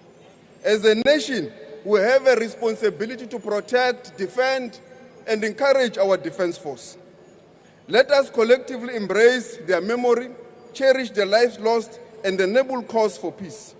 The security situation in the Eastern DRC predates 1994 and has escalated over time. Several illegal armed groups, including the ADF, FDLR, LRA, Red Tabara, and M23, continue to operate in the Eastern DRC and have since morphed into about 150 local armed groups with a presence in North and South Kivu provinces. The recent developments in the Eastern DRC could reconfigure these groups. The net outcome of this scenario has been cynical insecurity, displacement both internally and externally, sexual exploitation and abuse as well as gender-based violence as an instrument of war, illicit exploitation and trafficking of natural resources, and erosion of authority of the state, amongst others. Human security and development has thus been extensively undermined. Various peace initiatives have recognized the need for a dialogue with all armed groups and the state actors to resolve the conflict. Hence, the recent summit of East Africa and the SADC region resolving on this matter again. There has also been recognition of a peacekeeping mission to support the government of the DRC in achieving peace. Hence, the UN deployed in the various stages of the conflict. SADC and East Africa community. There has been various deployments from the UN, SADC, and many other missions to the DRC, because there is a recognition that the DRC alone cannot handle this conflict. There is also a recognition that no one country can help resolve the conflict. The current mission of Summit DRC is not an exception on the need. South Africa's peacekeeping contribution in the Democratic Republic of Congo over the years, through personnel deployed as part of infantry battalion, helicopter units, and military medical teams, have been essential to efforts to build peace and ensure the health and safety of our fellow peacekeepers. This is not me speaking. These are the words of the Under-Secretary General of Peace Operation, Jean Peace Lecroix of the United Nations, if you thought it's propaganda. Our freedom is a product of international solidarity. One of the pillars of our struggle was international solidarity. This led to the frontline states playing a key role in our struggle. Hence, we ended up with the Battle of Kute Canovaro in Angola, the Maseru massacre, and the Matole raid by the Medaras apartheid regime. Since the dawn of our democracy, our country has been an unwavering champion for peace and justice in the continent and the globe. The principle of sovereignty, integrity of nation, as contained in Article 2 of the UN Charter, is sacrosanct. It must be defended by all peace-loving nations of the world, and South Africa is no exception. It is against this background that the SADC also has its own in terms of Article 6 of the SADC Treaty on Defense, which states the following: an armed attack on a state party shall be considered as a threat to the regional peace and security and shall be met with immediate collective action. We are not immune to regional conflict. Hence, we have got the responsibility to defend, protect, and ensure peace in the region, and an attack and response to any security situation in our region. Recognizing that a peaceful Africa is crucial for economic and social development for the continent. We participated in a lot of peace missions in the continent, in Sudan, Ethiopia, Mozambique, South Sudan, and so on, to silence the guns in line with Vision 2063 of the African Union. In the DRC, we have not only participated through Summit DRC, we have participated in building a state from the scratch, helping SARS, helping all measures of state building. We are currently in South Sudan doing the same, helping South Sudan to transition to a democratic elections. This will not happen out of context. It has to be a deliberate, progressive policy of the South African government to intervene in the continent. And we will do so unapologetically. We have a responsibility and will not be blackmailed by those who accuse our president or anyone, or even the ANC, of some kind of economic interest. As I have stated, all our missions have been informed by the UN Charter, by the SADC Protocol, by our interest to see peace in the continent and nothing else. It is also our interest to see economic prosperity anywhere in the African continent. Hence, you have South African companies in most parts of the African continent. There is no part of the continent where you don't have South African companies. You have MultiChoice in Nigeria and all over the country. You have got MTN all over the continent. It's a duty we owe to the continent to ensure that there is economic prosperity, because economic prosperity anywhere in the continent is economic prosperity in South Africa. According to the UN, we are one of the most receiving countries of migrants in the continent. It is therefore crucial that we play a role to maintain peace, to achieve economic stability in the continent. You will not only receive people here just because there is a conflict, but conflicts arise out of a fight for natural resources, for economic challenges. That's why our policy on foreign policy is very clear.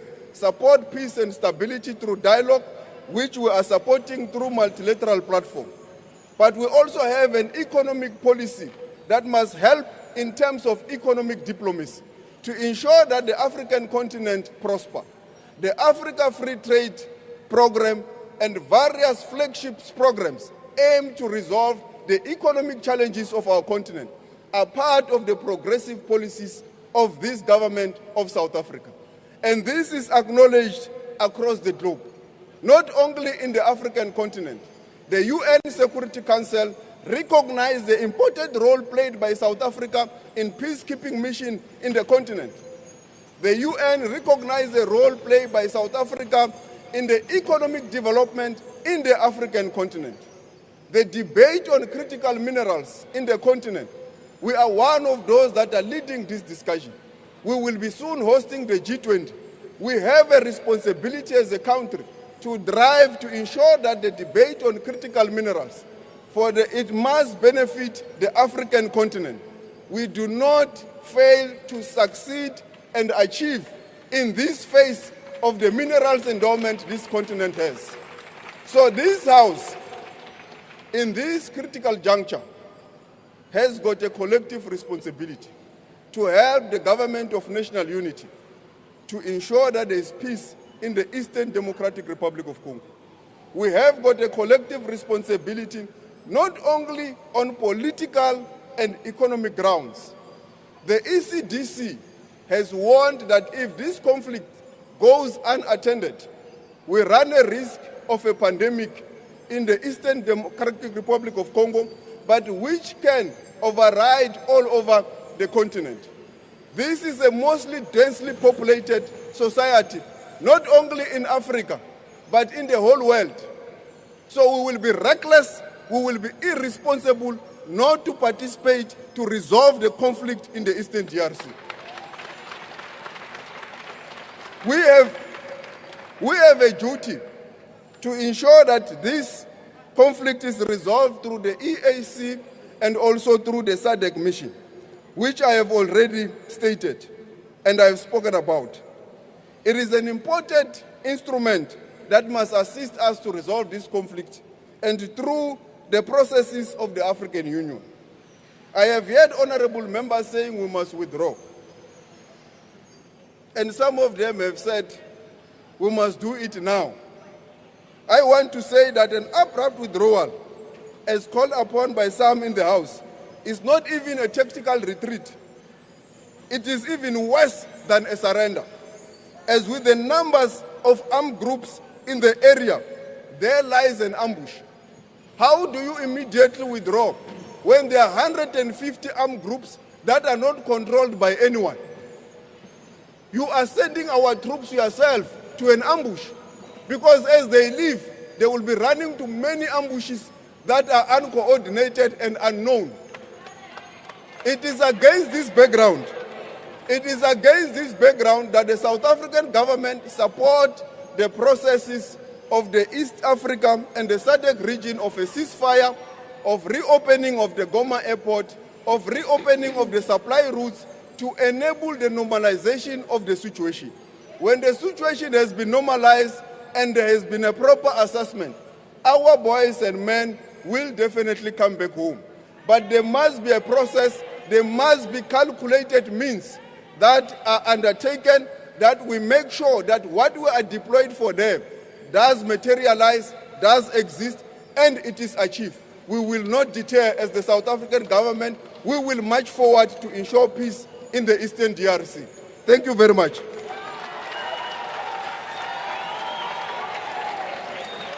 Honourable members. Order, honourable members. On behalf of the presiding officers, we would also like to extend our deepest condolences to the families of the fallen soldiers. Honourable members, that then closes the debate. And please, members, also, I request you to stand and wait for the presiding officer and the mace to leave the chamber. The House is adjourned.